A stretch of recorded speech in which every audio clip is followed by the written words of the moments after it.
This podcast is brought to you by my 3 patron sponsors, Crush Gaming, Chad, and Jeffrey. Thank you guys. I appreciate it. Anyways, let's just kick this off, man. Good to see you.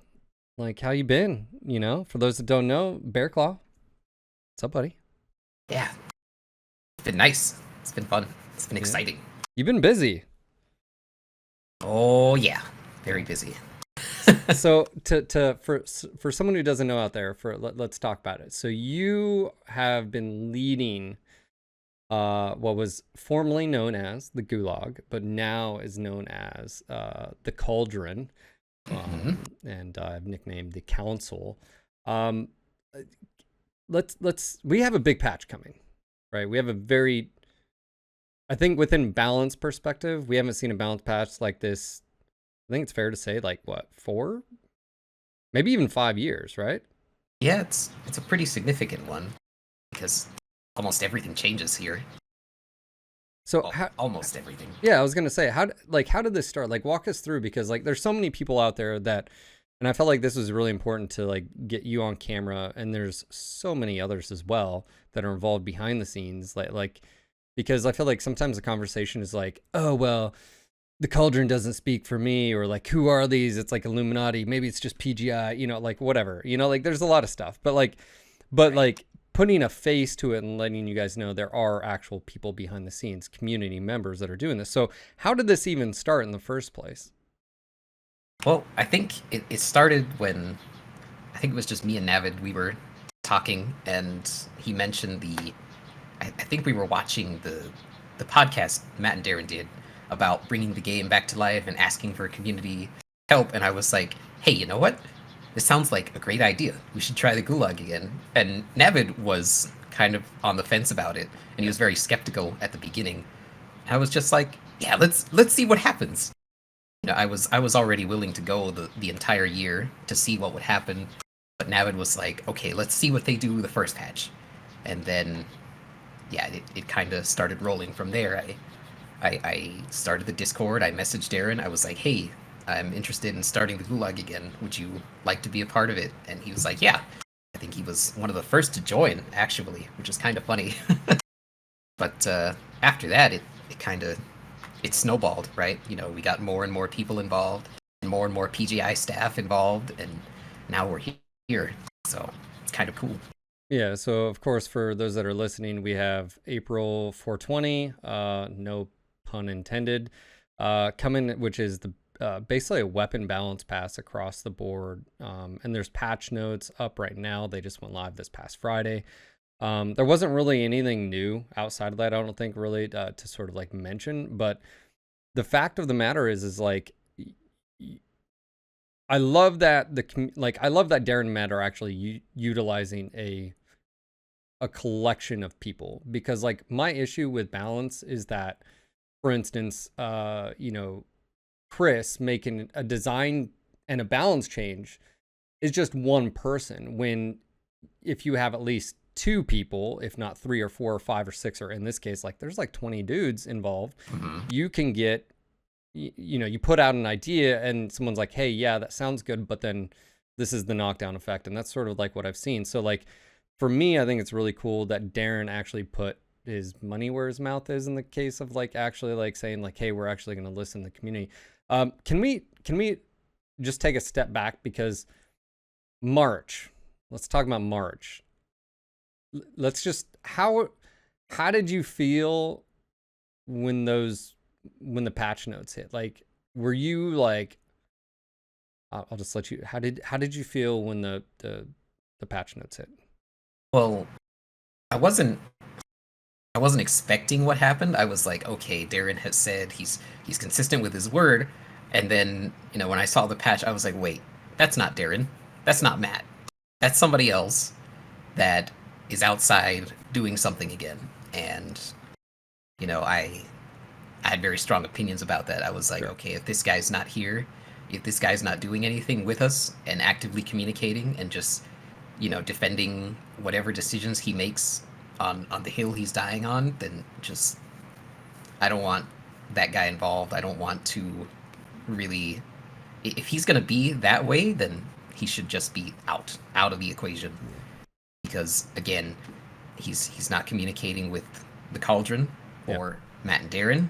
You know, these things aren't aligning up, and that's a problem because now Matt and Darren have to own up to something they didn't do, own up to something that was almost contradictory to what they were saying. Is we're listening to the community, we want to make the game fun again, and then that happens, and it's just like, wait a second.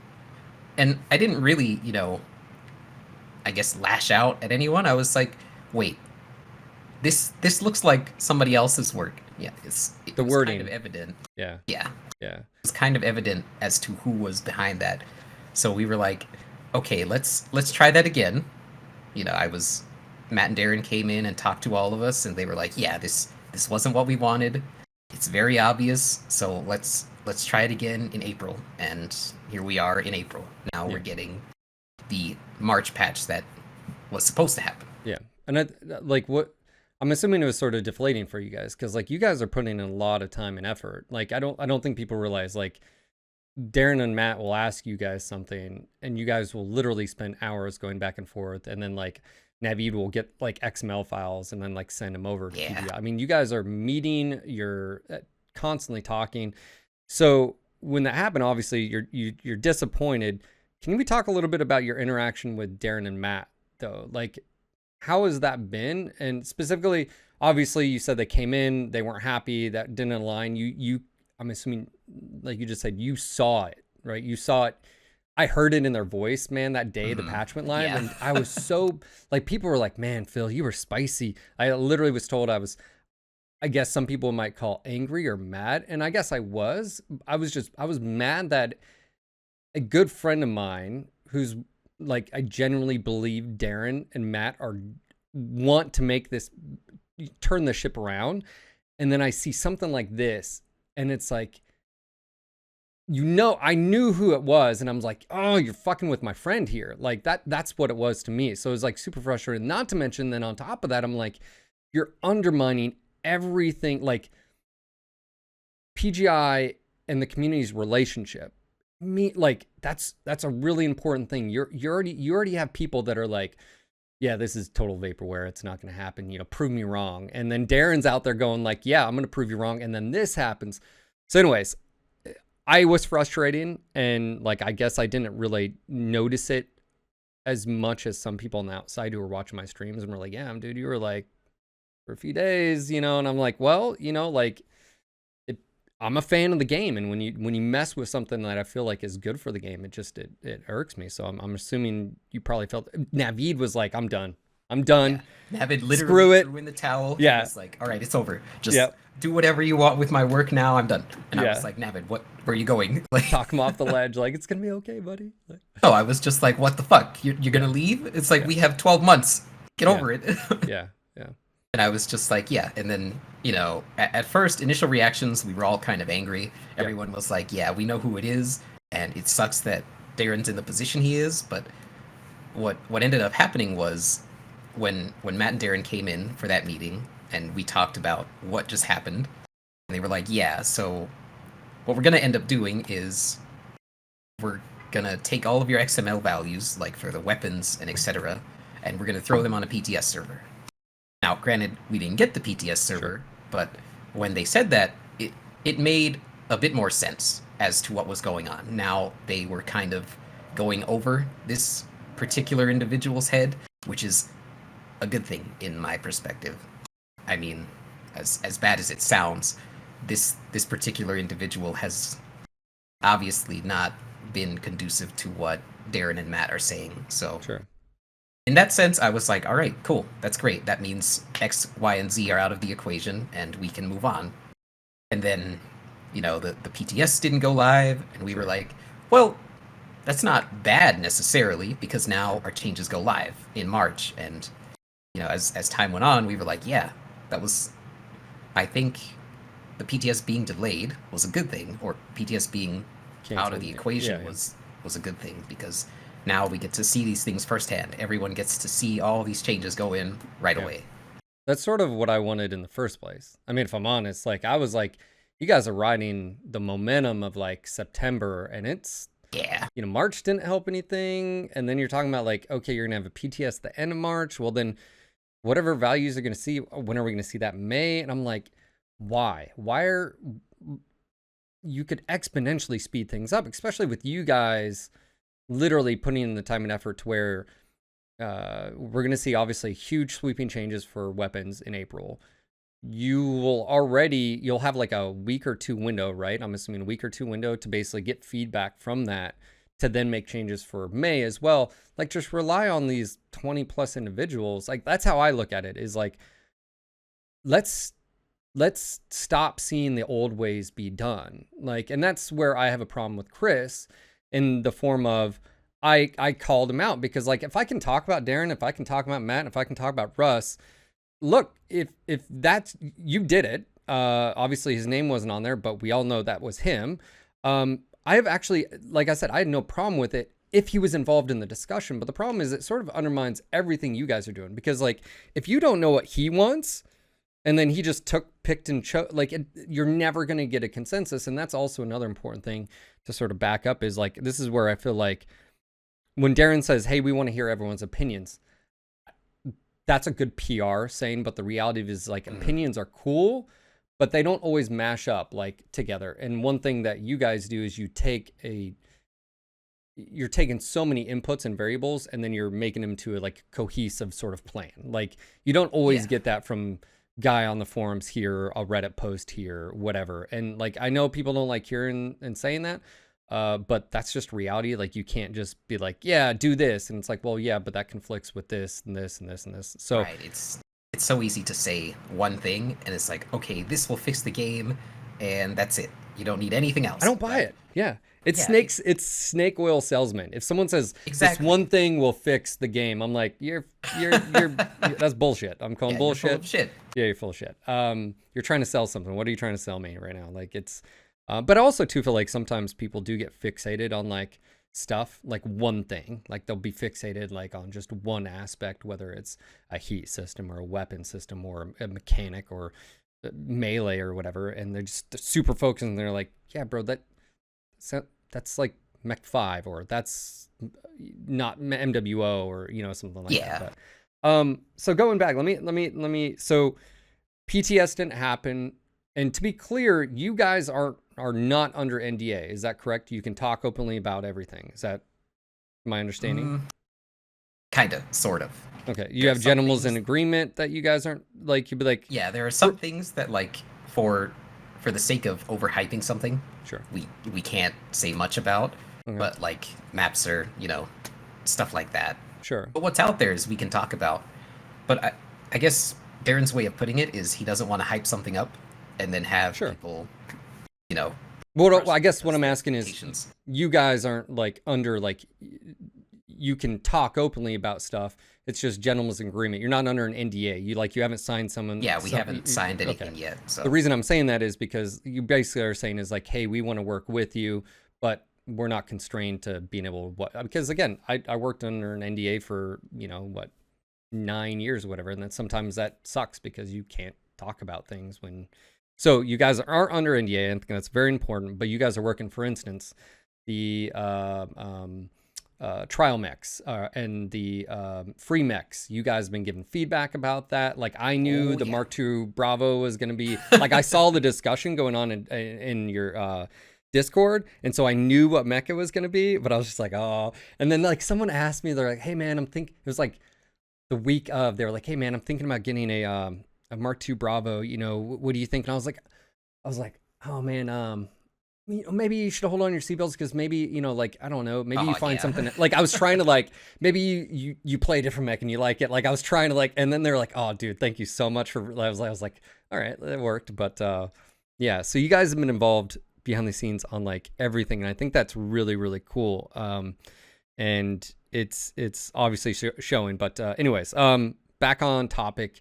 You're not under NDA. You guys have been getting feedback on the new mechs. Obviously, you guys have been giving feedback on the clan stuff as well. The next booster, the striker, the IS version that's coming out. You guys have been working behind the scenes with the clan version. That's gonna be amazing. Yeah, I saw there was some voting going on, and I was like, Okay. So yeah, so let's talk about the interaction with PGI. How has it been, honestly, behind the scenes? Like, what's been your? Has it been eye-opening? Has it been what's that interaction? Because a lot of people don't see behind the curtain, if you will. Like I was behind it, and it always wasn't, nice as well. So what's that been like with you and Darren and Matt? Well, Matt and Darren have, been, I would like to say in confidence, 100% honest with us, right? It's like they know they're not numbers guys. They know they're not XML guys and Navid, XML spreadsheet wizard, I don't know. Yeah. But yeah, the interactions have been friendly. I don't think there's ever been a point where, someone says like, "Oh, fuck you, Darren," or "Fuck you, Matt. You guys are brainless." No, nothing like that. It's always been like when they speak, everyone listens, right? And we take their words and we say, all right, they want this, then let's try and do that. So I would say it's been pretty good, but I don't know. The one thing I notice is like from their position and talking to us, it's sort of like we're their backup development team, and they're like, "Hey, can you guys do this for us?" And we're like, "Yeah, we can do that." And then we go forward with it. So it's kind of interesting to have that relationship where I can talk to Darren. Darren can talk to anyone in the Gulag, or Cauldron. Sorry, I keep forgetting. But these guys can come in and talk with us and chat with us whenever they need to, or whenever something important comes up. And we're there. We're not like brushing them off, or no one's really annoyed. Everyone is there and engaged and excited to, I guess I would say, to help the game get better, because everyone in there wants the same thing. They want MWO to be great again, or to be fun again. Yeah. So, I mean, when we share ideals, it's very easy to just say, okay, we want to do this month, and we're like, all right, we're there. Yeah. So yeah, that's how I would put it. So overall, pretty like, has there, obviously, to actually toss out a name too, there's been another PGI, Francois. You guys have been with maps, the map guy stuff. Yep. So the map guy, you guys, behind the closed curtains, you guys have been meeting with Francois about Canyon Network.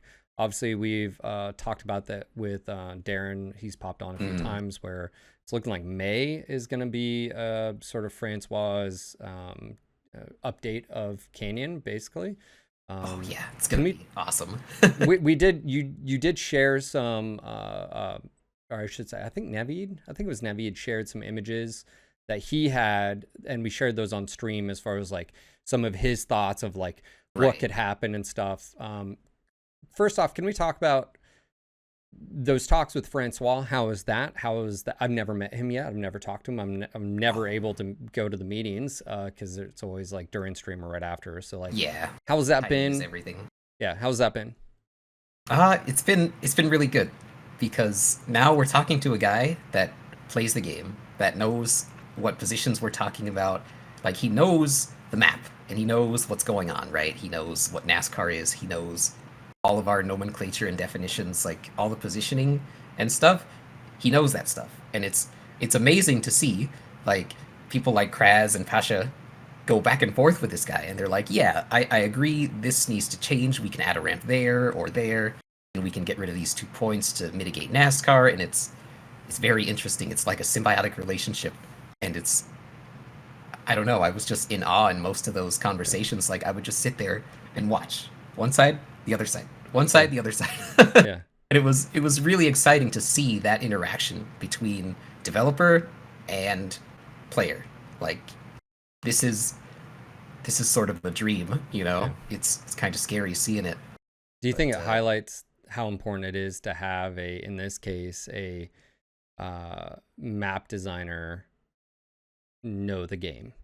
Like, well, it just highlights that if you're a developer, you should know your game. You should know it from a player's perspective. Play. Yeah, you should play your damn game. You don't have to be you don't have to be Proton level or anything, you don't have to be a world champion, but you have to understand that, okay, these complaints are coming from the player perspective. You may not see it on the developer side. And from the player's perspective, we may not see what's happening on the developer side. So again, you kind of have to understand your own product Sure. to really understand what is the consumer doing, Yeah. right? And that hasn't been there for a very, very long time. Yeah. And now to see that happening, it's like you planted a tree and the tree is growing, and it's just, it's beautiful. So speaking of Canyon Network and NASCAR, let me ask you in regards to not only map design, but your guys' initiative as well. NASCAR hasn't always been around, or has it? Like, why do you think it's been prevalent for, I have my own theories, and I've talked about a lot about them. You've probably heard me rant about them. Yeah. Been there for a few. I mean, and my rants are, I think you have player behavior has been affected by game balance changes that have to do with mobility, weapon nerfs as well that affect certain chassis more than not. You also have just new stuff comes out that replaces old stuff, so forth and so on.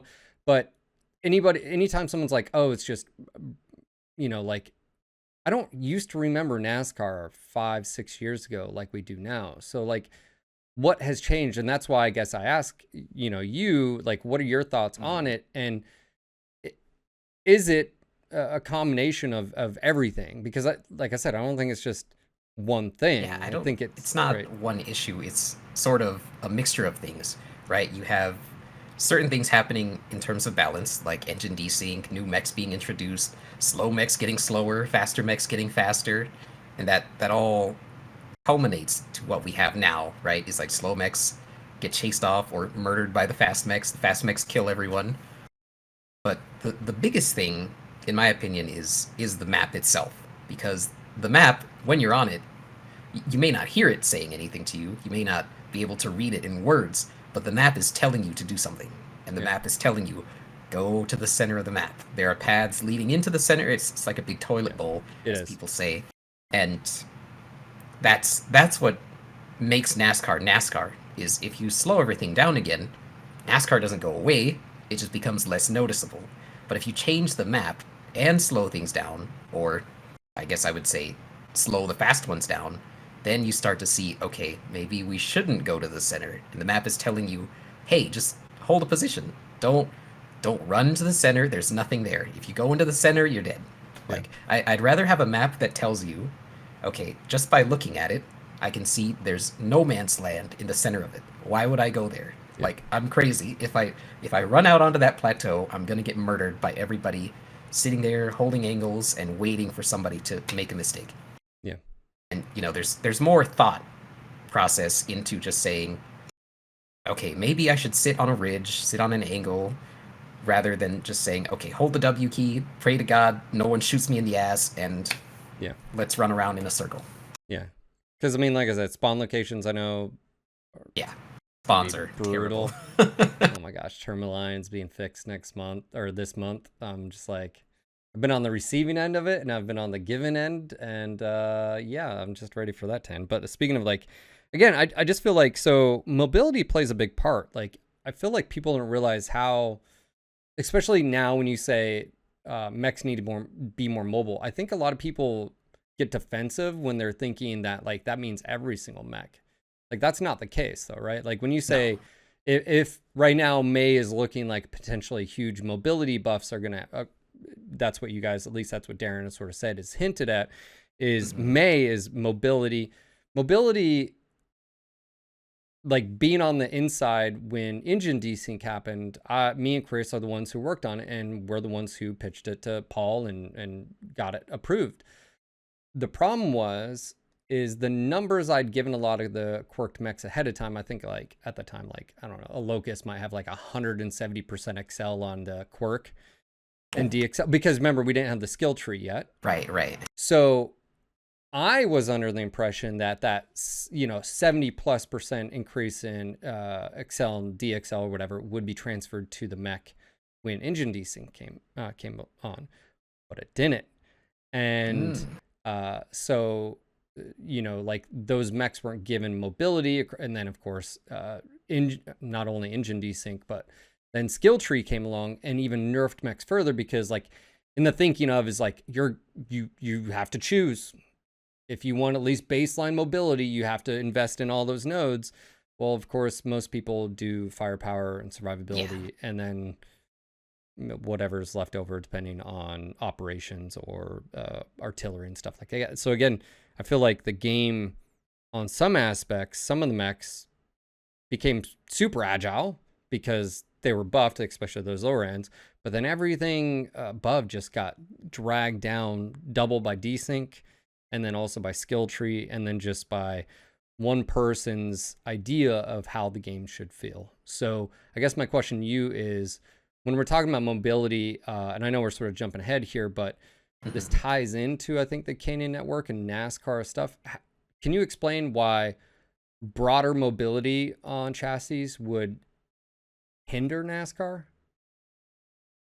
Well, I think the biggest thing is backstabbing, right? Is like lights run around to the opposite assault spawn, and they're slow and they're big and they can't do anything to a light mech, right?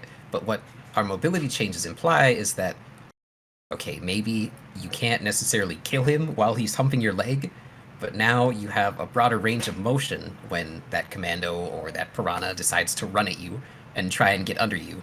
Now you have a bit of more of an opportunity to sort of shoot at him. Now the big answer is, rescale when we fix the leg humping issue, but for now we sort of agreed on, hey, a pitch increase will make this a little easier, right? Sure. And weapons are also going up, so now the assault mechs are not as, I would say, they're not like loot pinatas. You can't just run up to them and kill them now. They're now not a liability. Yeah. Now they're going to be scary again, right? With the weapons, that's just half of it. Now, the rest of it is when mobility hits, and now you're going to have AC-20s flying around on more mobile mechs. So now, light mechs, I don't think it'll happen right away. I think it'll have to be a trial and error by light mechs, but they'll learn. They'll learn to be afraid again. And that's a good thing, but we don't want, light mechs to be deathly afraid of moving at all, right? We want them to be scared of saying, "Oh yeah, I can just run at this guy and kill him." No. Yeah, I think the most frustrating thing right now is like, even with increased mobility, like if you don't land that shot or if you don't whatever, that some of those light mechs quite literally run up and they can just hump your leg and you can't do anything. And it's like, it's the most frustrating thing as a player, seeing it and then also experiencing it, just because it's like, how is that? Now I get it, because the light's like thinking like, yeah, but I had to avoid your shot, or there's give or take, but like the amount of times it happens, I mean, it'd be interesting seeing the stats for, I guess, all mechs and their survivability, like globally across the board. Because like back in the day, again, like the direwolf used to be scary. Like that's one thing, is like anytime it concerns me when people ask for quirks on the direwolf, because like, as the person who started the quirks, I see that as a red flag, because it's like, and I wanted to rip all the quirks out and restart. And that's one thing, like, I guess we can talk about a little bit later, but like the direwolf used to be absolutely horrifying. So what changed? Like as a designer, because that's what you guys are, as far as you're now a design team, a collective for PGI. That's what you are. If you didn't realize that, is yeah, shocker if you didn't know, surprise. It's like a third-party design team. What changed? And like, that's how I try to look at it, is like, same thing with like, if there's a dip in players, like what was the cause and what was the effect? Well, the effect was dip in players. What was the cause? Same thing was like, direwolf used to be horrifying, like it used to be scary. Well, what changed? Okay, well, mobility, nerfs, the weapon mobility, stuff, engine desync. Yeah, the list goes on. So that's how I look at it. And like, I see like your guys's this patch in April sort of harks back to a few years ago. I mean, it's, like, is that sort of like, you're like, yeah, around 2000 is like 16? Is that like? Yeah, around 16, 17, when before, weapons started to get absolutely destroyed by who. And again, that's sort of the steps the direwolf took in terms of becoming just a harmless box, right? Is Sure. okay, first the weapons got nerfed. Then the mech was still strong. They saw that, and then they took the mobility away. And then engine desync, and then all this other stuff happened. And now the direwolf is just this big Yeah. box, basically. Because It's a big it's a thin target. line, right? You just said it yourself. You don't want the elites to become obsolete, but you still need the assaults to be actually scary, right? Yeah, we need them because when you're in a 100-ton mech, right, and you have all these guns, and then this tiny mech just runs up to you and kills you for free, that's a little frustrating, right? It doesn't make sense to have this tiny little mech run up to you and kill you when you have all these guns. You're 100 tons. You're a gunboat, and I can't use my guns now, right? And it's like I've just been in the Cauldron. Some conversations is when that happens to people, all they do is they alt F4, and that's it. Like I've they seen just people turn the quit. game off. Yeah, I've Yeah, seen people quit. Yeah. like even myself, I think I was in a mauler and I got left behind in NASCAR, and a commando came up to my legs. I couldn't see him, and I just disconnected. I was like, all Yeah. right, cool. Yeah. And then I went to go play in a 4-man because I was tired of getting run over. Yeah. Okay. So obviously April, a huge pound. Let's talk about this. For clarification, I know you may not know exactly the numbers and stuff like this, but there's some changes coming to like ATMs. I saw some reactions on the last video I made and was like, oh my God, rip ATMs. I'm like, did you not read? Because that's not, they're still going to be deadly as shit. You guys have made them do a little bit damage, a little bit higher at the longer range. And Yeah. I mean, right? I mean, that's Mhm. basically the gist of it. And you moved as far as instead of 3 damage, it's like 2.5 on the close, Yeah. right? Their optimal range. I mean, so is that pretty much the gist of it? Well, I would say it's less feast and less famine, in that sense. I think we also we do have the Increase stats health. open. Yeah, Yeah, you we increase the increased health. health. Yeah, because of So AMS, right? yeah, Yeah, yeah. exactly. And that 2.5 damage nerf is huge because before it did 3 damage. 3 damage at the third damage step. And if you had 4 ATM 12s, that's 144 damage you could do to somebody, and they disappear. Like I've seen ATM boats, like ATM Supernovas and ATM Vapor Eagles, just delete a mech and it was Yeah. gone. I've seen piranhas, I've seen gargoyles, I've seen 100-ton mechs just vanish because, hey, I got to shoot you with 144 damage worth of missiles and they all hit the same target. Yeah. And it was just like, what in the world? I know some people like that aspect, but it is a pain in the ass when you're running around and you see a missile boat and you're like, oh, I'm dead. Okay. Yeah. In my opinion, it's worse than double PPC, double Gauss, because it's almost 3 times the damage, and it's just to see that running around, and to see PPC Gauss in such a state. I'm just like, this doesn't make sense. This makes no sense at all.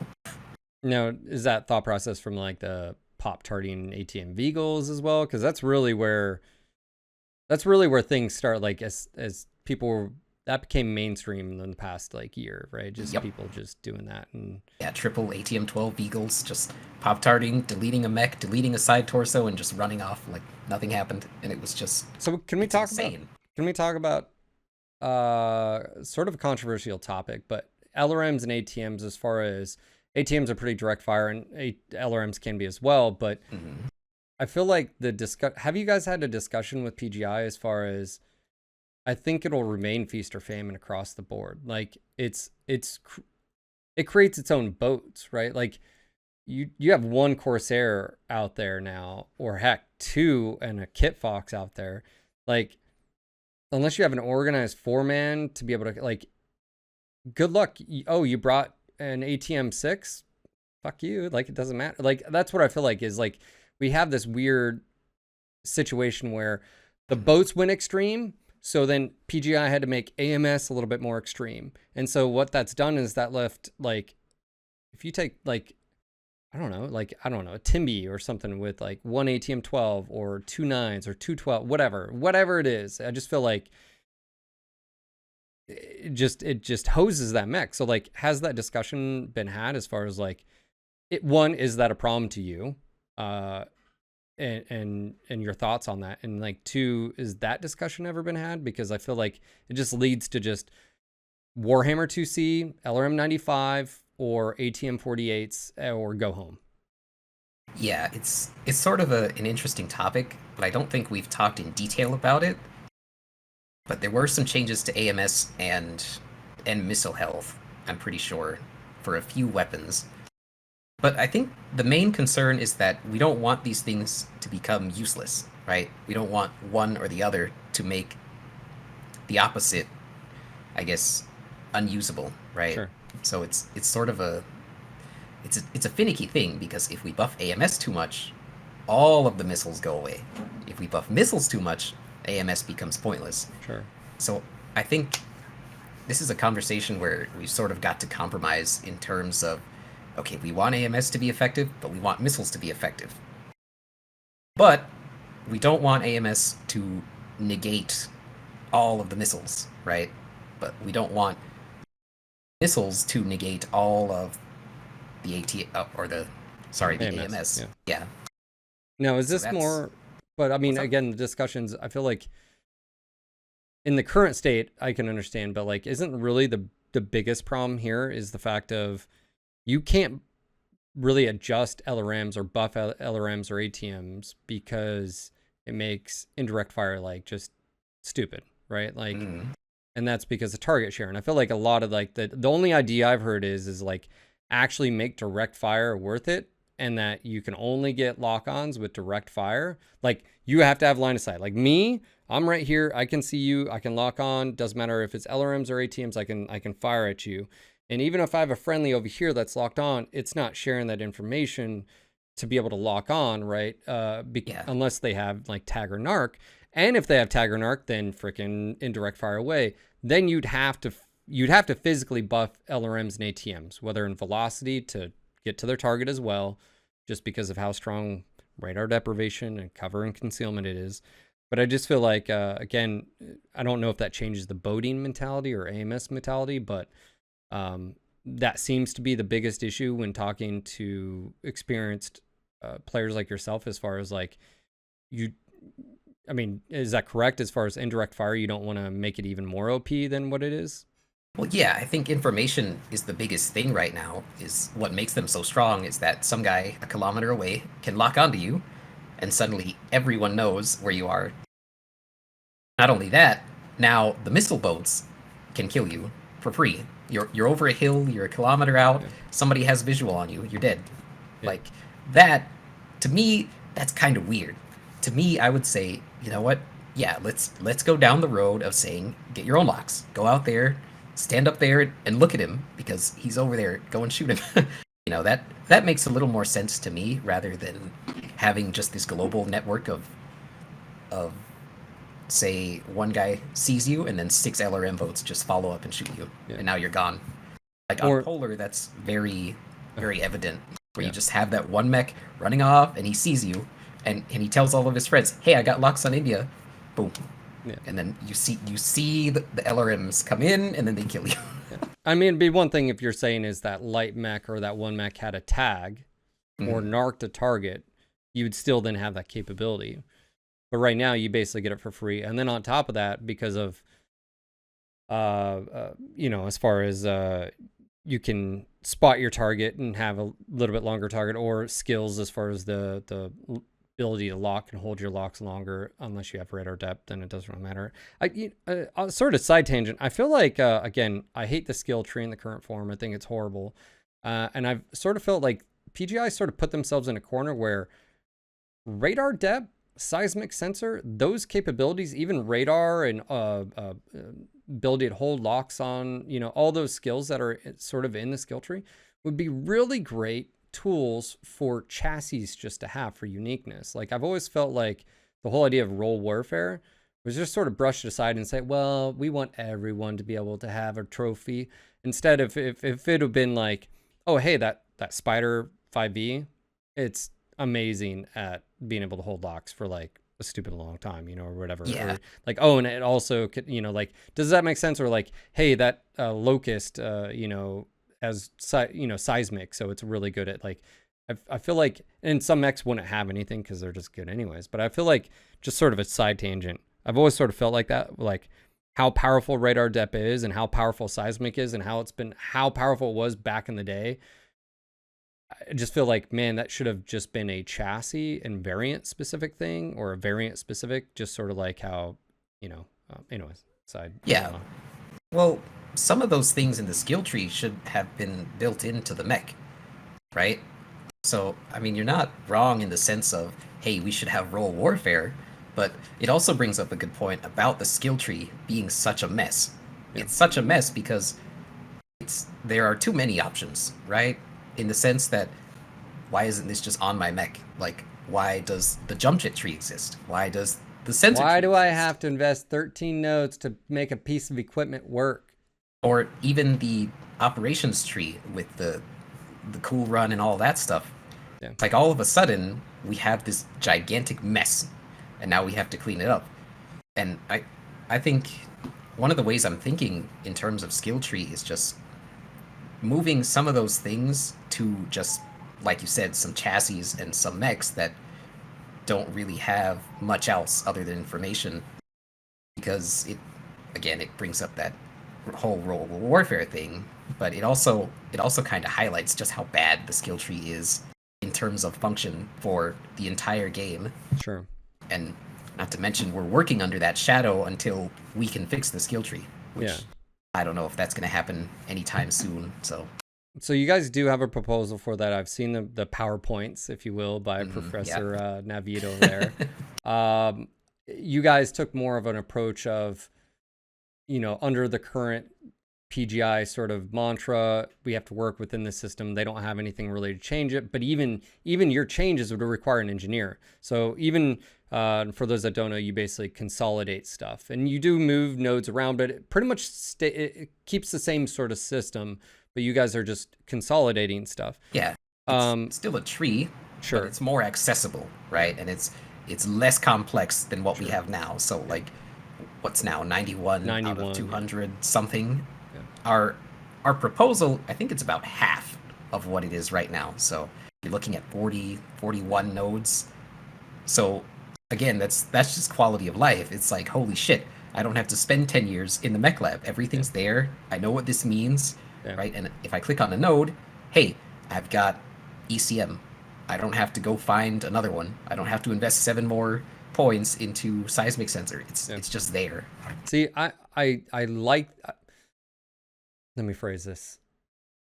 I think it's a better solution than keeping what we have. But I'll be blunt. I still think the system, the entire skill tree and the nodes needs to just go away. Well, to be perfectly honest, I prefer that method of just saying, okay, you know what? Screw this skill tree.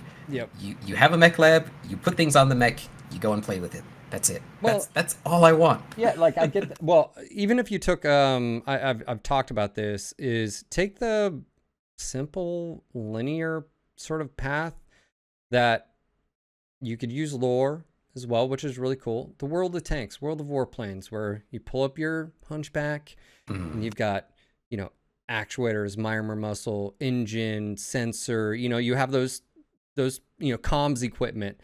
And then you could literally, some mechs might only have level 5. Some mechs might have level 2, 4 or 5, all the way down to 1. And you can make it into a very lore friendly, and it's linear as far as upgrade paths. You can unlock all of them. It's easy. It's simple. You can explain it. There's no tutorial on the current skills tree. Yeah. It's Good luck horrible. Making one of those. Well, that's what I'm saying. Also, with what I'm proposing, for those that are wondering, I'm not saying introduce World of Tanks. What I'm saying is their upgrade path is really simple. And what's cool with it is you could remove quirks and remove skills and then just do this. Oh, we have one system it just displays everything. Like, for instance, if a mech is supposed to have a 5% cooldown, that would be, guess what, under whatever, like an auto, just like World of Tanks has different calibers for their main guns. You could have something like that to where, like, oh, hey, here's some choice. Do you want the multiple AC2 build on the Hunchback 4G, or do you want just the big gun and go home? Well, maybe that's where it diverges and forks out, and now you have a few choice. Like, you actually have a little bit of choice. Yeah, you have like small weapons efficiency or big guns efficiency. But here's the thing: that Raven 3L, its ECM would just work baseline, and it would be fine where it is. But then you'd have, oh, it's a Raven 3L. It would have like 2 or 3 to make that 120 meters, 140, 160, maybe 200. And that's what I'm saying is like, you could basically, now you take 2 systems, you slam it into one. It's visually a lot easier to understand, digest. It's linear.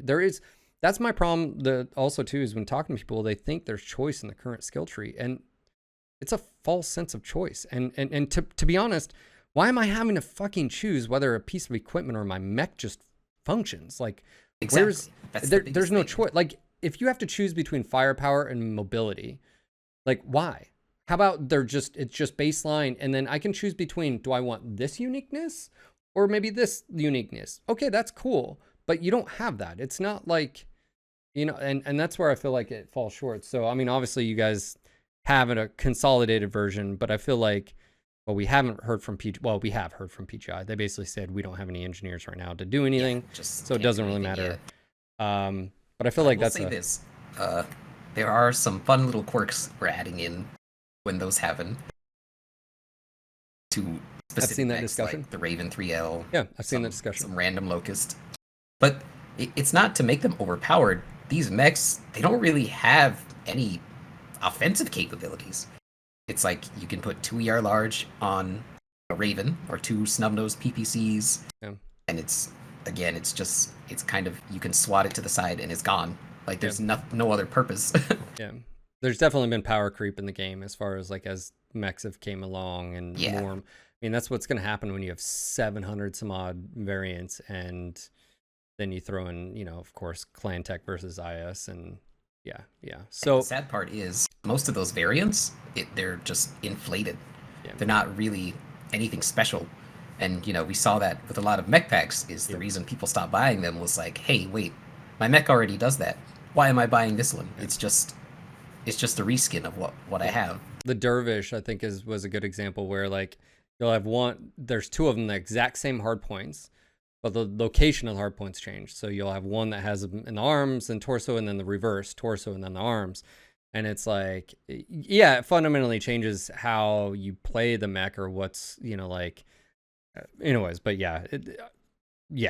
pack inflation definitely helped, but didn't help. But I get that. So obviously, skill tree aside, we have April weapons.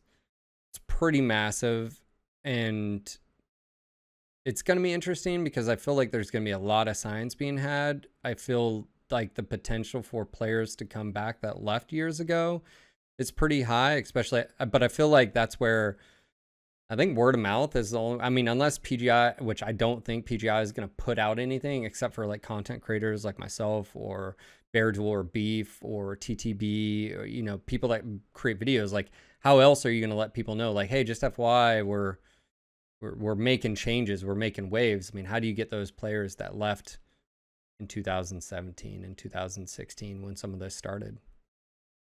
I don't know. I think that's a big one, because some of these guys are not as far as you would think, right? Like, some of them are just lurking in Discords waiting for something. Sure, they've moved on and played other games, but they still, they pop their heads in every now and then. They ask, hey, is this thing changed yet? And sometimes they get no, but the thing is, they're very persistent with asking. And I noticed that, and I'm like, man, just imagine how excited that guy would be if something actually happens. How surprised he would be, right? Well, and I'm on a few Discords with those kind of people where I guess the first day I showed up, I was like, hey, something's happening. They're like, I don't believe you. Fuck you, whatever, nothing's happening. And then they start hearing more, and they're like, wait, something is happening. Oh! And then, the patch drops. So, some of those people are really stubborn. Yeah, well, I mean, to be fair, I mean, again, PGI has a lot to basically, the bridges have to be redone. I mean, it's like, that's what sucks, is like being a fan, then also working for him back then. It was super frustrating because, like, I would stream and I'd have people come into my chat, and I knew absolutely nothing was happening behind the scenes because Mech4w, everything had taken resources. And like, here we are just like twiddling our thumbs, like, oh, it's going to be great. It's going to be fine, guys. Everything's fine. And it's like behind the scenes, I'm like, fuck, like, and there was nothing. Yeah. But I've seen so many names I haven't seen in a while come back, and that's been really reassuring. And I saw a dip though as a streamer. I noticed my average viewership was actually tracking upwards up until the day after the patch last month. Yep. Literally, I went and looked. I was like, I wonder. And I was like, thanks, Darren. I appreciate that. He's like, man, screw you, man. No, he didn't. All right, so let's talk about mobility in May. I feel like I'm excited for the weapons, but I feel like the trifecta, like you need the mobility, like the direwolf, yeah, weapon scary, or like Timby, or the small pulse, like what, all those different like stuff, like that's cool. But the mobility, you know, we talked about buffing. How are you guys going about like the thought process of like, are there chassis that need nerfed, you know, as well? I wouldn't say chassis need nerfs necessarily, but some chassis need to be left alone, like the Vulcan or the Phoenix Hawk or the Flea with mask. It's like some of those mechs, if we buff them, they will break everything. Like Sure. Imagine an even more agile Vulcan, like how broken that would be. They're the baseline. They don't need any. They're good. We sort of tagged mechs along the way as baselines in terms of, okay, don't cross this point because it will break. Sure. That's sort of the method we've gone with it, especially with weapons too. Is like, you'll notice some weapons we didn't even touch, like LRMs, their points of contention, UACs, and stuff like that. I know Navid had a proposal for like a no jam UAC, and I was just like, I don't know if anybody would buy it, right? A lot of right now, like, yeah, that was my like. He had a cool, like, it's a cool concept, but I'm like, no one's asking for UAC. Yeah, exactly. You know, like, that's the issue, right? Is we're going down that road of following in Chris's footsteps. It's like, okay, yeah. When we're saying, oh yeah, here's this, even though no one asked for it, no one wanted it, no one was discussion for it. Yeah, you have to have a discussion. You have to have back and forth. Like, that was meant for like PTS. Yeah. At some point, but again, PTS was thrown out of the window, so we just told Navid, it's like, hey, that's a great idea, but throw it in the garbage. Yeah, that was my concern too with mobility. When I was, I'm not a part of me wanted to get back involved. Like when all this started, when you guys started up, a part of me wanted to, like, I've told Darren this. I said, a part of me wanted to reach out and be like, hey man, I want to be the liaison. Like I'll be the like I'll work with, cause I did all the quirks back then. Like you know, and so I was like, but then I was like, no, I was like, I don't want anything to do with numbers. And also too, is like that, I don't feel like that's my, like, I had my time. This is the group. You know, like I can talk about it. I can talk to individuals like yourself. And I was like, no, like I just don't want to do numbers. But one of the things I was wondering about is like with mobility, there's so many, like even with weapons, there's so many stats. Like this is 1.1 and then this goes to 1.21 and like that'll make it like that's why like in the Discord, I was trying to like say, hey, when you're talking about mobility, I feel like you just need to talk the like higher up down, like let me ask you a question. If you were to take the Victor and the Direwolf, two ends of the spectrum, but the Direwolf had, let's just say, the same mobility as the Victor, you know, let's just play here through this, like this game here. Is the Direwolf better because of that? Well, I would ask, okay, if we buff the Direwolf to Victor levels of agility, sure, what happens to everything below the Direwolf? Well, like there is. So my question is, yes, you're 100% right in that regard, and I think that's sort of where Chris would argue is like, hey, just FYI, like you make this better at the top. It does have trickle down, right? I can see the argument both sides balance wise, but my thing would be is it's still a Direwolf. It's still a wall, right? Like it's still going to just get blasted apart. So like that's where I feel like the discussion of you guys have a tough thing because you're doing things in pieces with like, because rescale, like if you had rescale, I would say first off you need to wipe quirks across, like you have to redo those across the board because shit gets crazy. You'd have to rethink mobility as well, because now you take something that maybe his proportions are off. Now you're shrinking it. Like, again, I feel like you're doing stuff in increments, which is fine. But like, I guess that's my thing is when you talk about agility, the same sort of nuances are happening with like small adjustments here or there, and it's a ton of numbers. I don't think people realize. Like, Yeah, you should see. It's like the spreadsheets, 900 individual mechs, and then it's all of their stats: torso, it's pitch, angle, yaw. insane. And then Yeah. there's stuff behind the scenes too, like whether it's an assault mech, heavy, medium, and then you can assign like the degree that they could go up an angle or Yeah, the hill climb, a hill climb and profile. stuff.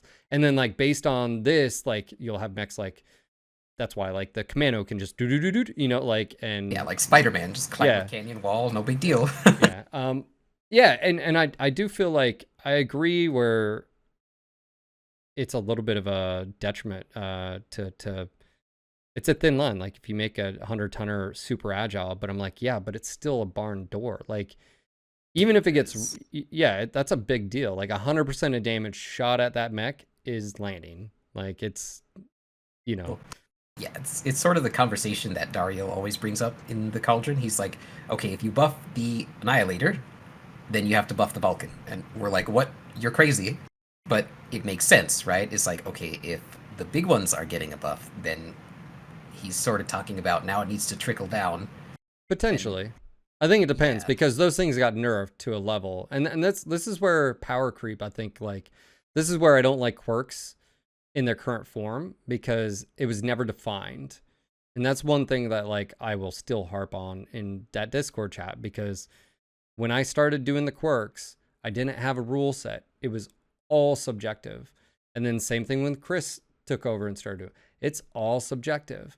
And then same thing if any changes come, it's also like there's not like to me that's one of the like I used to say, oh, Phil's learned a new word. It's called the rubric. But like you should have a rubric, a set of rules of like why a mech gets like from a design perspective, I should be able to tell you why a Hunchback 4G gets X, Y, or Z. Like there, and then if you had that rule set, and then you could literally just apply it. Again, I feel like power creep. We've just shifted it from before being a right. What did we used to like? We still account for mechs, right? The tonnage of the mech, the shape of the mech. Does it have jump jets, ECM? What's its hard point locations, right? Like around 6 metrics of what made a mech good. And then it turned into, well, what quirks does it have? And so now you're adding another, now there's a 7th variable, right, to that. And it's like, it just adds more complexity without any like nuance. And like, that's where I wanted to rip all of the quirks out 3 years ago and actually do what I'm talking about. And I was told no. And I just feel like it just like are mechs and is clan versus IS actually balanced? I would say no. I don't think they are because I think quirks get in the way. Like if you just removed quirks across the board, I think it'd give you a very clear picture of where actual balance is. Like, you know, like look at the Vulcan 5T, right? Like it's a good, right? It's a good mech. It's a great mech. It doesn't actually have a whole lot going for it. But then you look at like the IV4, and I've said this before, it should be nerfed years ago. Years ago. We are going to look at that mech. But see, you nerf that, people just go to the Wolverine. You nerf that, they just go to the Trebuchet 7M. You nerf that, that's what I'm saying is like, it's this never-ending like cycle of just... Well, it's a bit of an arms race, but in reverse, right? If you take away the big guns, we'll just use slightly smaller guns. If you take away our slightly smaller guns, we'll just use slightly smaller guns. And is that fun? I don't know. But then what about all the other mechs that just sit there and twiddle their thumbs like, yeah, I wish I had that, you know, like... Yeah, that's sort of where we're going with it is we want to nerf outliers, but we also want to increase the options. So you can't just say, oh, if you take this away, I do this. If you take this away, I do this. Now it's like, oh, wait, they took that away, and now there's all of these other mechs I can use. Right? That's when the science comes in. That's when people start buying variants they've never tried before. And now the picture isn't so clear as to what path we can take down the, I guess, how do you say, down the line in terms of power creep.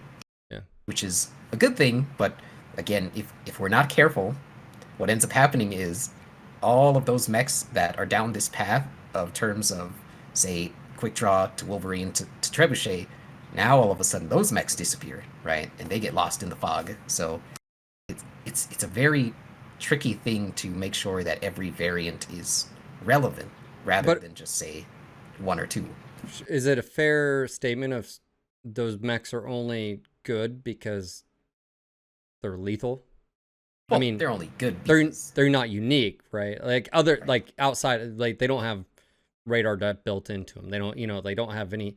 That's another problem is like when there's no role warfare. Like we never had, never it died on the hill. Like it never went anywhere. It did. That's another thing too. People don't Yeah. realize is like role warfare. When Paul used to talk about it, was just an idea, but that idea never really was fleshed out. It died, and so what makes one mech unique versus the other? Well, you can have 250 tonners and one has better hard points, and then that one gets used over the other because it's just better hard points. So then what do you do to the other one? Do you buff it anyway? And again, that's where it gets in this like cyclical cycle of just like power creep, right? So yeah, I don't know if you can do anything with that or like, but that's the nuance of MWO in a nutshell, right? Yeah, that's the biggest thing is like we're balancing around what players are doing, right, or what they can do, and now that opens up the can of worms. It's like, yeah, we can create an entirely new meta if we take it too far, or we can just keep the current meta, take out some outliers, and bring other mechs to, say, a competitive level rather than just saying, okay, you know what, it's obvious. I'm just going to take the Wolverine 7K and I'm not going to look back. Nothing else exists.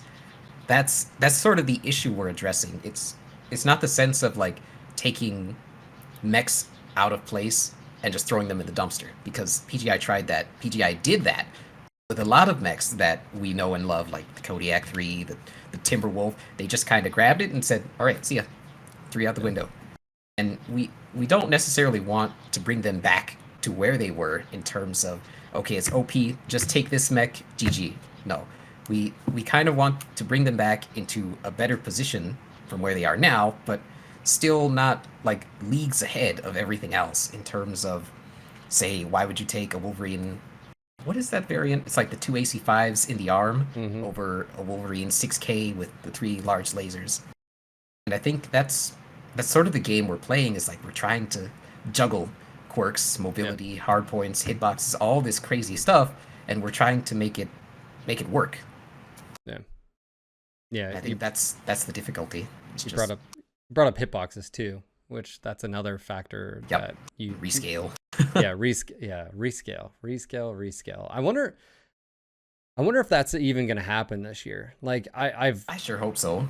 I don't know. Like I don't know, because so they have Mark Nicholson right now working on MWO 24/7, but right now he's doing he just, I assume, wrapped up the striker stuff, because there's photos now of the striker stuff. He's going to be tackling whatever clan pack they're going to be doing next, right? And those are, again, he's not doing the mech geo, he's doing the bolt-on geo. So like if that's taking all of his full time to do just that, then they're going to have more artists to be able to do that, right? Like rescale. Yeah. And then what about animation? Task.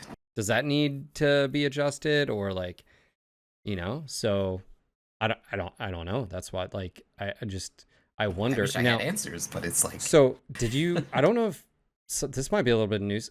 Last Friday, I think it was last Friday, Darren hopped on and he's mentioned that they're considering using a third party. Have you heard about this? There's they're in talks with someone. They're in talks with a company. A team with CryEngine. Yeah, like that's a team of engineers rather than a team of, like, say, us, where we're just like, Yeah. oh yeah, here's a proposition. No, the guys Darren is talking about are, no contracts have been signed, but they're but that's not like, business. No one's really even talked about that. Is like, hey, just FYI, they're actually in talks with, and it was like last Friday. He was like, yeah, we're pretty sure this is happening. I think he was like, don't quote me on this, but I think it was like, yeah, we're like 90% of the way there. And I was just like, what? Like, yeah, it's I don't know because they haven't signed anything yet, so I'm a little cautious as to say anything more. No, they haven't signed, but Yeah, they're in talks they're with. in talks with them. Yeah, he Yeah, mentioned that to us too, and it was like, ooh, yeah. maybe Which we is get surprising. Navid in touch with those guys. We Yeah, can it's make some well, yeah. progress. They would definitely need to be a part of that discussion because again, like some of the stuff that you guys are talking about in there, like the performance stuff, like Oh yeah, with Mr. Vad. yeah, Mr. Vad talking about the draw calls and how like draw calls are huge. And back then you're talking about an engine that's yes, it's custom, but it's also based on like 2009 like engine, like the he's like, yeah, the maps are only supposed to have like 5,000 and PGI's maps are like, 25,000 Yeah, and that's and you causing wonder why issues. you have like FPS drops Yeah. when you look down a valley, when LRMs are flying over your head, when someone brings too many machine guns, like your FPS just disappears. It's Yeah. like, oh, okay. Now, Russ did say they've never done a performance pass. And I guess it's not surprising, but like, you're like, bro, like, Yeah, it's a little weird to have, this fly under the radar for so long. yeah. Well, think about the product just basically got dropped on its face 3 years ago to work on Mm. Mech 5 nonstop. So, I mean, that's what, yeah, that's where I guess, yeah. Well, I think my theory is that EG7 kicked somebody in the ass and said, "Hey, fix this." No, no, I don't think they did that at all. You know what it is? It's in their contract that's public. It's like an extra additional, like I think 50 to 60 million Canadian if they do good on. Ooh, I mean, it's in their thing. I remember talking to Magic Painglove about it. Like, it's in their that I guess release that EG7 on the purchase of PGI. Like, it states in like, hey, they can get a bonus of a lot of money, and I don't know if that's like the company or just shareholders. So it's like, yeah, it's. And guess who probably is like that's the number one shareholder, Russ. So he's like, yeah, just make it happen, right? that's a But lot of money. but what's interesting is like what's going on with them is okay, they have Mech 5, they're in full like swing right now. I don't think it's grind. I think it's like they've already submitted this stuff to like Steam and GOG and Xbox, right? They've already submitted that stuff, I'm assuming, because it's coming out next month, right? They can make whatever last minute jump through hoops. Okay, so full steam ahead on that. Roger that. They also have a new game. We have no idea what it's doing. We don't know who's involved with it. Though I will say we haven't seen Paul at all. Just tossing Yeah, that out he there. sort And of vanished. It's I don't know if interesting. I don't know if I don't know if he's involved with Mech 5, but I don't know if he's still there. Maybe not. Maybe. I don't know. For those that don't know, yeah, they're working on new IP, unknown. We probably won't know for a few years. Welcome to NDAs. We don't know what that is too, but Russ has stated it's not MechWarrior BattleTech related. So is a new IP. I can understand like them wanting their own IP as well. So then you're not beholden to like, can we please have some more, sir? To like Microsoft every Yeah, single and you're time. not subject to like Harmony Gold sticking things Well, they're inside, right? yeah, they're It's like, done yeah, now, right? As far as BattleTech is concerned. Uh, but then you have MWO with Matt and Darren, which now we know they have Mark Nicholson for the 3D artist. Then they have Francois as a map designer. They don't have any engineers. So instead of just basically bringing your lead engineers, who I'm assuming, I'm going to take a leap here, I don't think are on Mech 5 anymore. I think they're lead engineers, and whatever this new IP is, it's in Unreal, and they've taken their top guys, and because that's how projects work, right? You have a very very small team to like prototype and get things moving forward, and that's my theory. So like instead of just moving some of those engineers to MWO, is oh well, it's actually easier and cheaper, possibly cheaper, I don't know, easier just to basically hire a third party to come in. The problem is like how do they integrate, like how easy is that for them to do with PG? I'm assuming pretty well if it's a company that's familiar. I don't know. So yeah, that's where we're I at. mean, if they're familiar with CryEngine, I hope it's easy. But again, it's like they're gonna have to dig through a lot of spaghetti code to really see what's Yeah. going on under the hood. Well, that's why I was confused with like side torso heat spike. And I'm like, what do you mean it just can't just be changed? So they're like, no, it'll actually just require an engineer. That's the problem right now. It's like even if we wanted to remove it, Matt can't do it, Darren can't do it, and they don't have any. So like, it's like okay, but man, I'm stoked. I mean, I think it sort of sucks in one hand and in a perspective of you guys aren't proposing anything extreme here. You're basically actually just undoing what's been done for the past 5 years. I mean, really, about 5 years. I mean, really, that's, I mean, you know, the unfunning of MWO, the mobility hit across, you know, to a lot of the chassis, the weapon nerfs that have happened. There's also heat changes that have happened. Side torso heat spike is one of those. Yep. Right? Like, you know, we're talking about new Canyon Network is basically getting sort of not a facelift as far as like a visual, but like the pathing and stuff is going to be altered, and the play, like, it'll be interesting to see how it plays, because you've been in chat before. I'm over HPG. I think it's I think HPG is one of the worst maps in the game. There are a few on the list of just like, you know what, this map, we can delete it or we can fix it. Like, some people are in the Cauldron and they're like, I have an idea for Solaris City, and this person says delete it, and that's it. He doesn't say anything else, and we're just like, yeah, that doesn't help. What? Yeah, that doesn't help with the discussions. Like, okay, like, wait, yeah. But what I'm interested is not only what you guys in providing feedback, but like, I want to hear what Francois himself thinks, because like, I feel like the dude's pretty knowledgeable. I haven't even met him, but you guys all speak highly of him. Like, oh yeah, Darren loves the dude already. Love the like, guy. So it's like, you know, I want to do a podcast with him, so like, I'm gonna reach out, but like, I gotta reframe my like the way I approach it, because like, I don't want him just to be like, I can't put him on the spot and basically him just tear down whoever map designer did it before him, because, you know, all the maps like suck, you know, except for like Rubelite, and that guy's not even there. John's not even there anymore, so like, that doesn't even matter. But you know, he can't sit around and bash like, oh yeah, I don't know why this is horrible. So I gotta like, think I need to approach it differently. Of like, so what would you do? Funny you mentioned that. What would you do to improve? You know? Yeah. But like, it's a little funny you mentioned that, because during like in the meetings with the Cauldron, and we're like, yeah, can you take a look at this area? And he was like, wait, what is that doing there?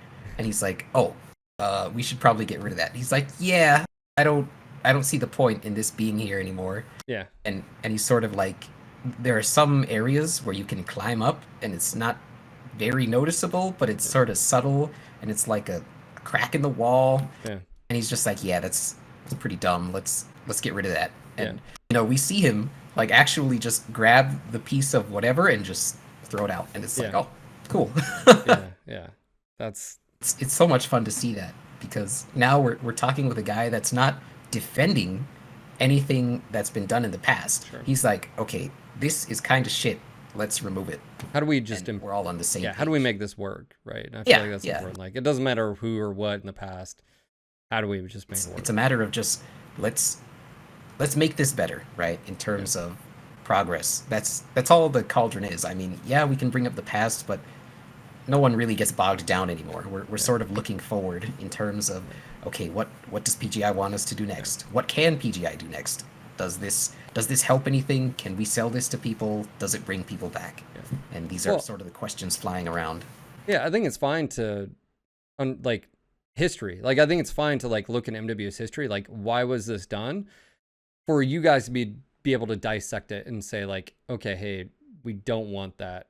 We need, you know, or we need to revert that. Or, hey, when this change was made, for instance, just tossing out there, when Skill Tree was made, shortly thereafter, you saw 10,000 plus players leave the game. That's a good history lesson, I think, that could be like, hey, a good indicator. Yeah, like, you're not like, oh, this is your fault, you know. It's just like, hey, just FYI, guys, just, you know, like, let's learn from the mistakes.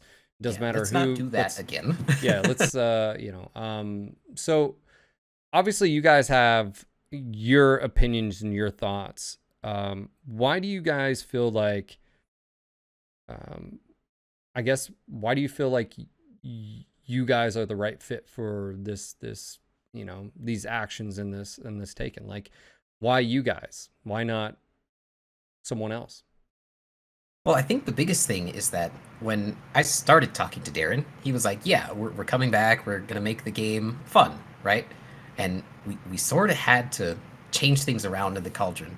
We were like, yeah, we want to rebalance the game, but we sort of have to I, I think Navid got kind of upset when I mentioned this. Is we sort of have to follow their lead in terms of, okay, they want to make the game fun and accessible. Okay, we have to balance for fun and accessibility, not for ourselves or for anyone else. Like we can't just throw it to one side and say it's fine. This is it, right?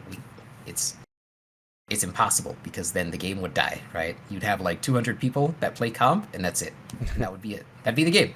But it, in this way, it's sort of also we had a meeting about this where they wanted to sort of align their ideals, and I sort of told them I was like, yeah, we're not here to balance for comp. We're here to balance for fun. And some people in the Cauldron were like, that's kind of weird. Some people were just outright defeated because again they're balancing for a certain aspect, and I was like, no, it has to be this way, or else again, who's gonna be here to play the game, right?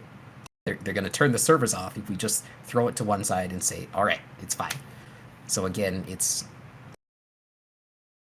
how do I say, we're sort of working towards the same goal. So that's sort of why I guess they chose the Cauldron. I mean, they could have chosen any other group, but again, What other group? yeah, I'm not seeing any other group of No one, people yeah. that are sitting around waiting for. Which I think would have been cool. I mean, obviously, you guys. Well, hey, I would have loved to see other groups. Yeah, pop like, up and oh say, dang, hey, that like you could take, we but could yeah, no sorta one. That's what I'm trickle saying is things like, down. that's where again, people with initiative and like, hey, you saw this, need and want and collective of individuals, and you basically filled that void that was basically needed, and then next thing you know, you're working directly with the developers. And I feel like in so many cases in life, some people act on that and some people don't, Well, and again, when you act on these things, you sort of have to let a lot of emotion go, right? You sort of have to look at it from a perspective of, okay, yeah, they fucked up in the past, but maybe this time it'll work, right? And especially me, I'm very sure. salty, very spiteful sometimes. But if it doesn't work, we blame you guys now because it's your fault. Well, Like, yeah, you blame the players. Like I think it works out for No. PGI Yeah. because they're saying, okay, if this community group doesn't work out, well, we either find a new one or we go back to the way it was. Yeah. And if I don't think that's the case though. yeah, and if people in the Cauldron don't want to work on anything anymore, they just leave. Yeah. Like there's no hard feelings, there's no attachments. It's just like you're not employed here. We're not Yeah. paying you. Yeah. So I mean, if you don't like it, then just leave. I mean, Yeah. what's gonna happen, right? It's gonna keep like- moving forward. Yeah, I noticed like some people brought that up. It's just like, what happens if we leave? And I'm just like, nothing. Nothing. Yeah. Hey, we appreciate And I you think- helping out, and yeah. I think that's the best part is that when we get to a certain point, some people will just I don't like to say this, but some people will just be unnecessary to the process anymore because Sure. it's over, right? Like Yeah. we've got to a certain point where the game is fun. Okay, that's it. Like the Cauldron will vanish. Yeah. At some point, I don't know. Maybe I think maybe we not. have a long term. I think that's gonna be a while. Let's be honest Yeah, here. it's gonna be a while, but it's not. Like I don't see that happening right? anytime soon.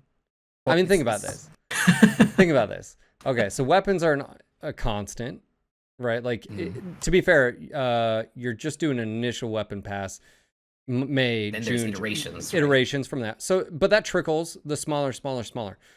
But what happens at the end of the year when PGI is like, wham, freaking, we're now in Dark Age or whatever. Like, fuck. I would Well, say then honestly- you guys get to have Yeah. That's just weapons, but you're gonna If you have add more feedback mechs, as if you add rescale, more your maps. agility, new mechs, new packs, and then the discussion of maps, and then the discussion of you guys will eventually get to.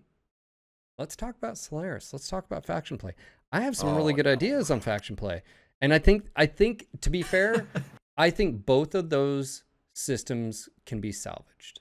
I think They the systems itself of what they have in Solaris, as far as like how it works, I think can be salvaged into something that's actually quite fun. Same thing with faction play. I bring up Living Legends all the time because I think the Conquest game mode that they have, I just picture It's great. I picture Polar Highlands, because it's already a huge map anyways, would be a good, just like, that's the type of map size you'd need for it. You have a base on one side, base on the other. You can spawn there. Like you'd have to create some other stuff, but like respawns, multiple bases where you could spawn out to those. I mean, you could have artillery pieces where people can go capture those, and you get like an artillery strike only when those are active, or intel. Yeah. I mean, all those systems. The only thing that's not in MWO right now is the repair and rearm function, which again, that would require engineering resources. Roger that. And then also the fact of like, how do you bring in when they go back to base? The idea would be you have to go to base to change out chassis. Like if your team had that forward operating base, that fob, and it was captured, you could respawn in the mech that you're in. But if you wanted to switch out to something different, you'd have to go back to the main base. How would that functionality work? Would it just show your, there's some technical stuff, but what I'm saying is like, from a higher level perspective, I think we have to be realistic with like where the game's at in its life cycle. And then also say like, what is the point? If faction play is supposed to just be big 12v12 matches and respawn and fun, is it over planets now? Or is it just clan versus IS, and maybe you have units and you can basically opt in for the season to fight for one or the other? And at the end of the season, you get a thumbs, I don't know, a superstar award. Right? Yeah. Because like, that's where we're at. I know some people are like, no, I want the, like where you can planetary assault and pull and tug. No, like that's the problem in the first place. I feel like is like, we got promised the moons, the stars, the sun, and everything above, and it fucking failed. And I just don't feel like they could take what they already have, which they've spent millions of dollars building. Yeah, think about that. Faction play has been millions of investments, right? Just because of like you could take what's there, make a fun experience of like group play. And I don't know if you allow 12 mans in there. I don't know if you keep it a 4-man, sort of like if I'll talk to you about. My point being is, I think you could do something similar with Solaris and make a Solaris event like on a weekend where just sort of like how they have right now. Like, hey, Friday through Sunday night, it's a freaking free-for-all and you just let everybody just kill each other. People don't give a shit that it's not 1v. Like 1v1 is not fun. It did not work. If it worked, if it was fun, it would have worked and people would be playing it. Are they playing it? No. Like anytime someone argues and says like, well, I really like 1v1s. Good. I'm glad you do. But the population says otherwise. Like no one gives a shit about the rest of us, right? The game was never supposed to be about 1v1s. It's about team. Like so. The idea of Solaris, right, is this arena, right, where people are just, it's a free for all, just like in the days of Mechwarrior 4 Mercenaries, right? Yeah. When you got to Solaris, it was okay. You had 4 weight classes to pick from. You had a few maps to pick from. And then you just went at it. Because you can't balance it. I think if BattleTech by HBS had a Solaris like system like that, yeah, you could do like Atlas versus 3 Jenners or something like that. You could mess around like that. But like in MWO, you just it's a little different here. Yeah, I feel like those two systems are salvageable, but I feel like the discussion is far away. I did bring up something now that I'm done ranting. I wanted to ask you, how close are we, do you think? Or should the decision be made right now of separating solo and groups again? I think that conversation should have been started yesterday because, again, population is on the rise. It's going to keep going up as long as, we don't fuck up royally. As long as we don't do a Chris, I think everything should work out because, again, like that, the hype generated for this April patch is astounding. Like I haven't seen this since Civil War.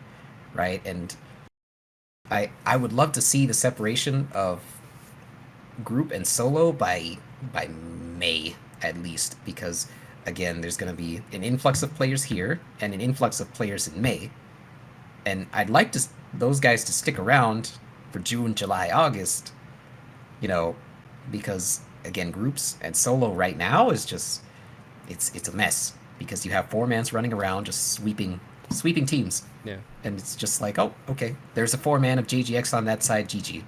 People start disconnecting, people start raging, and then it's over. I don't mind I drop solo a lot. Monday, Tuesday, Wednesday, and then Thursday I do groups, and Friday I do groups. I don't mind being outplayed. And I love the chaos that is solo drop. But since they merged it, and I think they merged it last June, is that correct or something like that? That's been taken away from me. Because like I'll get a match and I'm like, well, like I have to work exceptionally hard.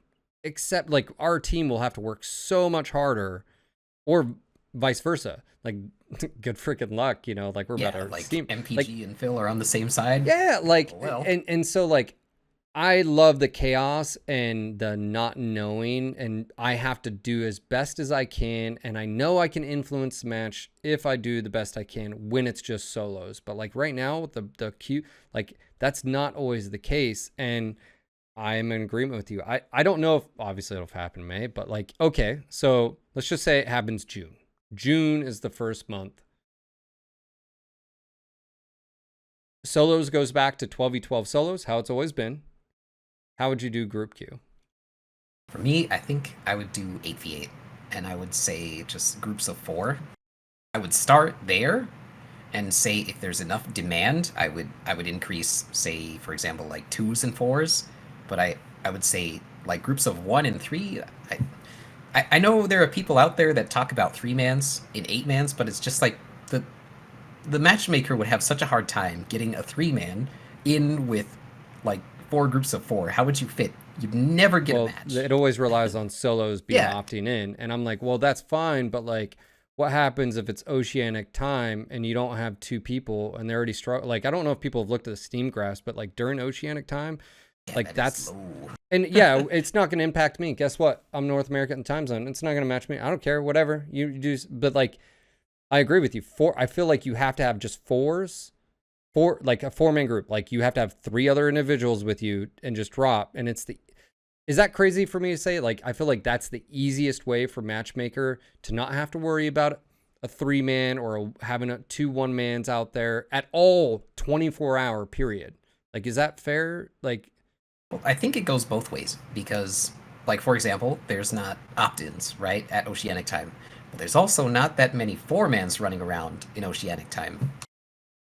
So I would say I guess the best way to do it would be, I don't know if they can, but I would say there's a release valve somewhere that opens up, say at a certain time, 2-mans to join the queue of 4 and make it easier.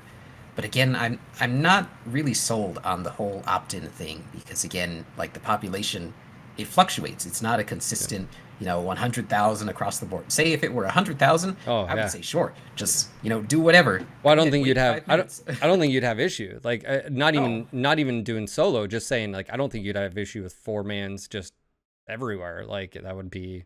Well, again, if 4-mans were as common as they were back then Do you think they could be though? Big deal. I mean, yeah, we could get to that point, but again, But what about it's gonna take a lot of work to get there. Yeah, what they've talked about localization. They've talked about localization. I didn't know what that word meant until someone told me. It's basically Yeah, this is news. yeah, well, they talked about localization, which is basically the game being sold in other countries. So whether it's Germany or I don't know, Russia or China or wherever, you basically have to get everything translated as well. And then you also have to work with the country and if they have any type of like, Right, China's big on that. yeah, have fun with that one. Yeah, but either or, like in other like the Philippines or wherever, like if you're gonna have to have localization. So like that could potentially open up. I'm wondering. That's a good question, I guess, for Darren. Is localization any work on progress on that? Because that's a big task. Because then you're potentially opening the. Yeah, I don't know. So you're saying 8v8, 4-man groups. Would you do tonnage or would you just do 1-1-1-1? I would do 1-1-1-1 because just then for simple. that turns into 2-2-2-2, right? And that's old comp. That's MRBC rules. So again, that's the idea of tonnage. Just make it weird because you'd end up with maybe one more assault on the other side or one more light on the other side. And I think if it were just 1-1-1-1 rather than tonnage, you wouldn't see like say the amount of tonnage is set so you can run 3 Warhawks and a Flea, right? Imagine if 2 4-mans on the same side got 3 Warhawks and a Flea. Like how much that wouldn't be fun at all. You see 6 Warhawks and 2 Fleas running around, and it'd just be Thunder Mountain like it was in Boreal. Yeah, I The feel like Thunderbolts. the same statement goes back to, I feel like we have to just be realistic. Like I know some people are going to be like, I should be able to drop with one other buddy and run a 2-man, and we should be able to take, Direwolf and an Atlas. But I go back to, you have to think outside of yourself as like, Yeah, I don't think we have the population, even like maybe we will get to that point. I don't like, you have to look at what's the simplest thing for a matchmaker, because it's, in a 24-hour period of time, like it's a lot harder to say, well, you have a 2-man here, you have a 3-man here, you got all this, you can opt in solos, but then what happened? Like matchmakers having to, like, it's a puzzle piece, which isn't always a bad thing. We've had it previously, but it's a puzzle piece, and sometimes some of those pieces won't be like available at any given time. So Yeah. but I feel like that needs to happen Sorry, soon. I just keep interrupting you. No, I feel like that needs to happen. I'm agree with, like, I would love to have it, like, because I feel like the game's on the up and up, but like I'm gonna pull up stats. So that it happened last year, right? MWO. Let me see here. Just gonna pull up the global stats here, and if it was June of 2000, I mean it was in 19, right? 20, or was it in 2020, the change? I don't remember off the top of my head. I think it was 19. It was before. Yeah, I think it was 19. Was it during maintenance? That whole period of just nothing. So if it was June we're actually over the population that we were when the change was made. I don't know if it was 20. No, it wasn't 2020. Was it? Oh, let me see. MWO group solo merger. Let me see here. Like I'm totally like, maybe it was 2020. Okay, here it is. Starting Tuesday, April 28th of 2020, we're going to start a 4-week test. Okay, so this happened in 2020. Okay, that even makes even more sense, because that is in April, which means, yeah, I think it was April, May. Should be a year now. Yeah, so the game around then had a population of basically just shy of 15,000, and we're at, as far as last month, we were at 22, almost 23,000, and I'm expecting those numbers to increase. Yeah. This month. I think April, May, it would be a really good time, because you'd see that number increase to maybe almost double, right? Yeah. So, I mean, I would say that would be an appropriate time to split the queues again. Yeah, I mean, and they didn't have any issue with, oh man, yeah, I don't know, man. I just see the ability for the game to turn around, and you guys have been a huge part of it. And it seems like the experience has been positive for you. I mean, like, in the group. Yeah, we've been pretty respectful. They've been pretty respectful. Like, everyone that's excited hasn't really been negative. Like, there's not much to be angry about. It's like, wait, we're getting back to the place where it's fun. It's like no one in their right mind would be upset about the game being fun again. Yeah. Like, you catch what I'm saying? Because there are some people on the forums that are like, oh, I disagree with this number, but overall, this is good. Yeah. And it's like, well, yeah, this is a good thing. Yeah. And to be caught up on like one number or like the small little digits, I don't think it makes a great, like, it's not going to make it or break it. Again, I think that's the thing about the Cauldron, is it isn't perfect, right? We're going to make mistakes. Sure. And we're even looking internally. It's like, okay, how do we avoid making these tiny little mistakes and making sure they don't add up in the future?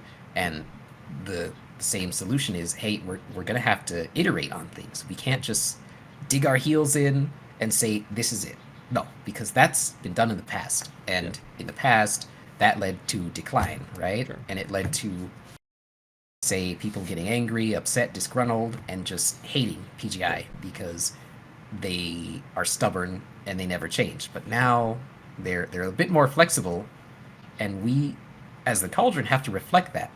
Especially there was a situation where it was the name, right? It was getting pulled into political directions. And I mean, it was weird at first. I was like, that's kind of strange. It's just a word. And then you really start to think about it, and you're like, wait, this word has history to it, and they're bringing up this history Yeah. over and over and over again. And I'm just like, all right, you know what? If we're gonna start working at official That was the capacity, change. we Okay. have to soften the edge, Yeah. because edgy things, they sound cool, and they sound like, oh yeah, that's nice. But again, like at official capacities, you're gonna start running into politics and other Sure. things, and I didn't want to die on that hill. Yeah. I didn't want the gulag to die on that hill. 100%. Yeah. So I was like, you know what? It's a good time. Let's just change the name. It took about Tell you. 15 minutes Yeah. to get all the changes in, and we were just like, yeah, here you go. The changes are in, Yeah. and then everyone was like, yeah, that's cool. So moving forward, and 420 patch is going to hit. Do you have any predictions as far as any meta shift? I would say there's going to be some really interesting mechs running around. I would say there are going to be some really funky combinations that are going to start working. It's going to be really interesting. I don't want to say any weapons because I don't want to spoil it, but yeah, it's going to be fun. I'm like, even internally, I think Data has built a bunch of mechs just for this new patch, and I'm seeing some of those builds, and I'm just like, man, you would never run that in this day and age. Yeah. But now, after April, Do you it's like, have oh yes, I'm gonna run this mech, do and you that's have it. one that you can share with the class that you'll I have. be testing out?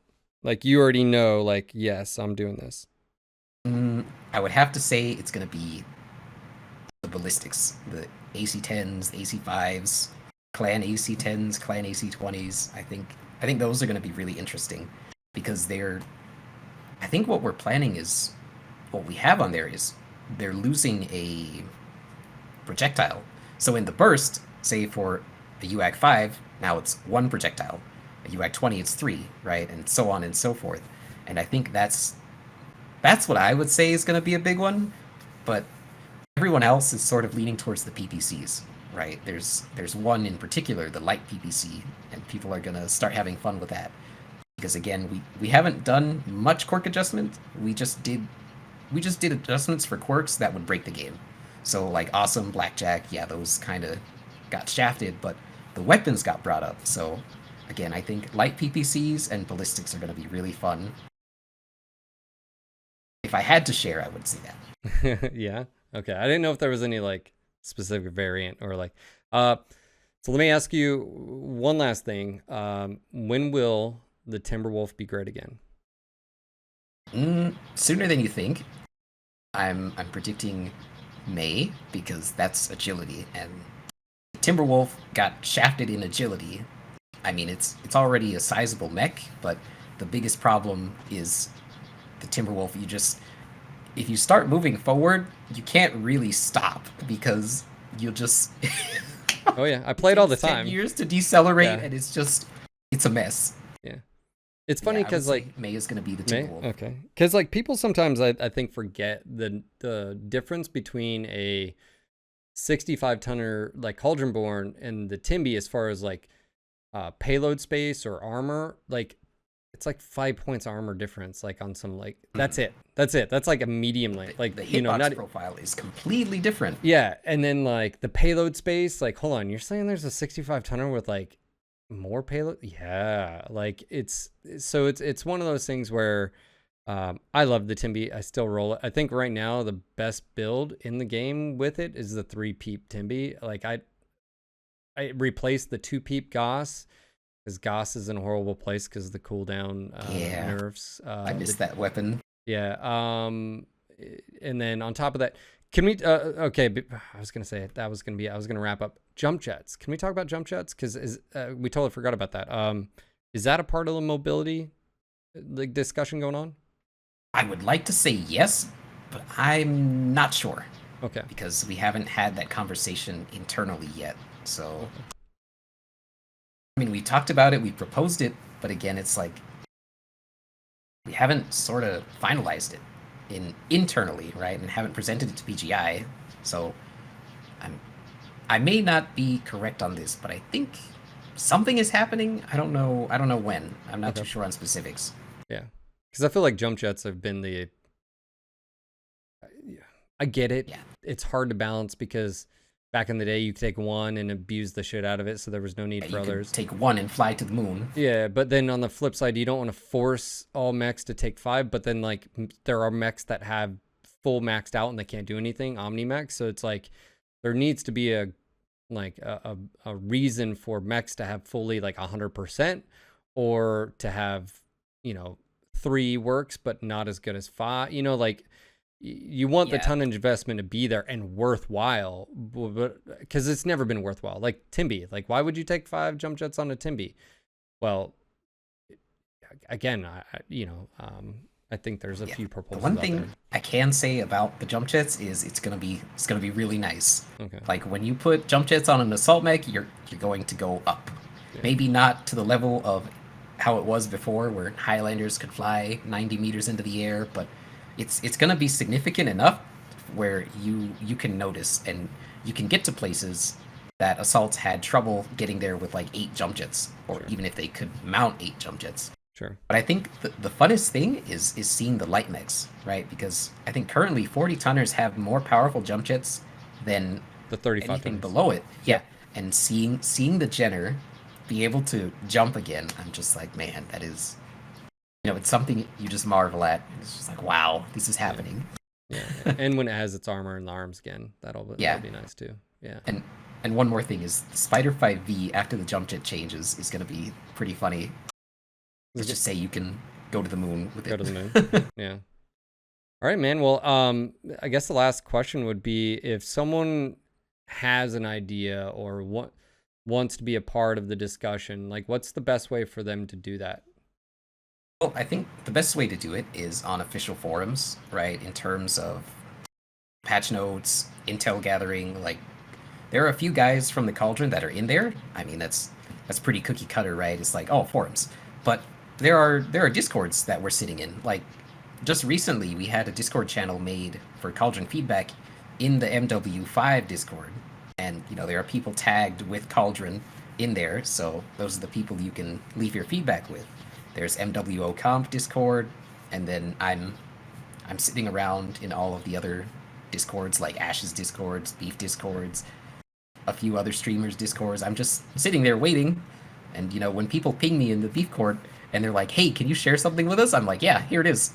And it's so funny because the other day I was sharing like our quirk proposals, and I shared the Timberwolf and it got like 8 billion reactions. And I was just like, oh, okay. It's approved. All right. Yeah, it's great.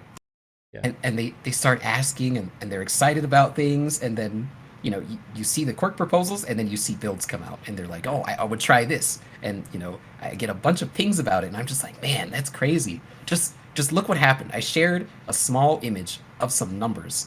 Sure. And it created this much of a reaction. Yeah. Like, just imagine if that gets in game, how excited would these people be? And that's what I'm looking forward to. I'm looking forward to watching streamers and seeing the smiles on their faces when they finally open the game and they're like, oh, hey, I can play this mech now.